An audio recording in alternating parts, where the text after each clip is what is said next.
গভীর জঙ্গলের মধ্যে এক রাজা ছিল। তার নাম বাঘ রাজা ভীম। তার গর্জনে পুরো জঙ্গল কেঁপে উঠত। হরিণ দৌড়াত, বানর গাছে উঠে লুকাত, এমনকি হাতিরাও একটু দূরে দাঁড়িয়ে ভয়ে তাকিয়ে থাকত। সবাই বলত, ভীম রাজা জঙ্গলের সবচেয়ে শক্তিশালী প্রাণী। এই কথাগুলো বাঘের মনে অহংকারের পাহাড় তৈরি করেছিল। সে প্রায়ই বলত, আমি জঙ্গলের রাজা। আমার মতো সাহসী আর শক্তিশালী কেউ নেই। একদিন সকালে সে নদীর ধারে রোদ পোহাচ্ছিল। ঠিক তখন এক ছোট্ট শিয়াল ওখানে এসে পানি খেতে লাগল। বাঘ তাকে দেখে বলল, এই শিয়াল, আমার সামনে পানি খাওয়ার সাহস হলো তোমার? শিয়াল ভয়ে কাঁপলেও মাথা নিচু করে বলল, মহারাজ, আমি তো তৃষ্ণায় মরছিলাম, শুধু একটু পানি খেতে এসেছি। বাঘ হেসে বলল, তুমি জানো না আমি কে? আমি ভীম রাজা, এই জঙ্গলের রাজা। আমার সামনে সবাই মাথা নত করে দাঁড়ায়। শিয়াল বিনয়ের সঙ্গে বলল, হ্যাঁ রাজামশাই, আপনি সত্যিই রাজা। তবে একটা কথা শুনবেন? বাঘ গর্জে উঠল। কি কথা? শিয়াল ধীরে বলল, আপনি বলছেন আপনি সবার চেয়ে শক্তিশালী, কিন্তু আমি শুনেছি জঙ্গলের আরেক জায়গায় আরেকজন সিংহ আছে, যে নাকি আপনাকেও হারাতে পারে। এই কথা শুনে বাঘ রেগে আগুন হয়ে গেল। কি বললে? আমার মতো সিংহ আর একটা আছে?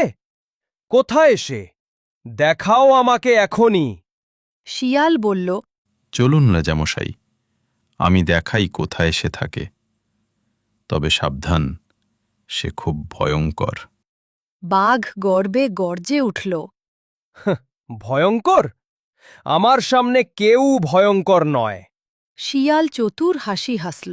সে জানত বাঘের অহংকারই তার ফাঁদে ফেলবে। সে বাঘকে নিয়ে গেল নদীর ধারে, যেখানে পানির ধারা ছিল শান্ত ও পরিষ্কার। রোদে ঝলমল করছে জল, যেন আয়নার মতো চকচক করছে। শিয়াল বলল, রাজামশাই, এই নদীর ওপারে সে থাকে, দেখুন, ওদিকেই তাকান। বাঘ তাকিয়ে দেখল পানিতে নিজের প্রতিবিম্ব। কিন্তু সে ভাবল, এই তো সত্যিই একটা বাঘ আমার মতো। ও আমার দিকে তাকিয়ে আছে। রেগে গিয়ে সে গর্জে উঠল, প্রতিবিম্বও গর্জে উঠল। গর্জন দিচ্ছে আমার মতো? সাহস কিভাবে হলো এর? আসলে সেটা তার নিজের গর্জনই ফিরছিল প্রতিধ্বনিতে, কিন্তু অহংকারী বাঘ সেটা বুঝল না। বাঘ বলল, তুমি যদি সত্যিই সাহসী হও, তবে লড়াই করো আমার সঙ্গে। এই বলে সে নদীতে ঝাঁপ দিল। কিন্তু সঙ্গে সঙ্গে বাঘ ডুবে গেল, কারণ সে সাঁতার জানত না।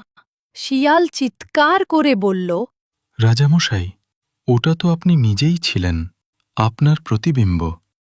কিন্তু ততক্ষণে বাঘ পাপানিতে হাবুডুবু খাচ্ছে। অনেক কষ্টে সে তীরে উঠল। পুরো ভেজা, কাদামাখা আর ক্লান্ত। সে বুঝল কি ভুল করেছে।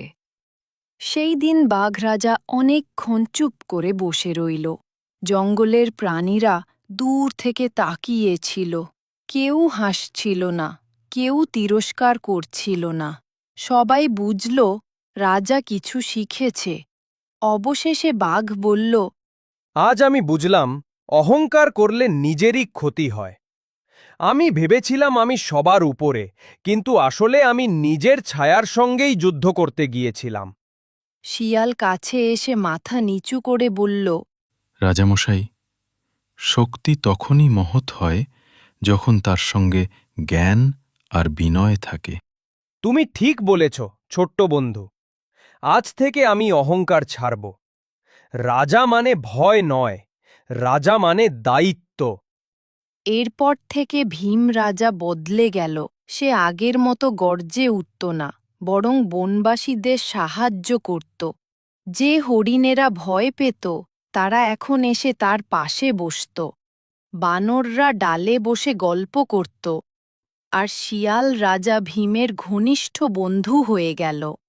একদিন ছোট্ট খরগোশ এসে তাকে জিজ্ঞেস করল, আপনি এত শান্ত কেন? বাঘ হেসে উত্তর দিল, কারণ আমি বুঝেছি রাজত্ব মানে ভয় দেখানো নয়, ভালোবাসা দেখানো। জঙ্গলে আবার শান্তি ফিরে এলো। অহংকার মানুষকে বা প্রাণীকেও অন্ধ করে দেয়। সত্যিকারের শক্তি বিনয়ের মধ্যেই থাকে।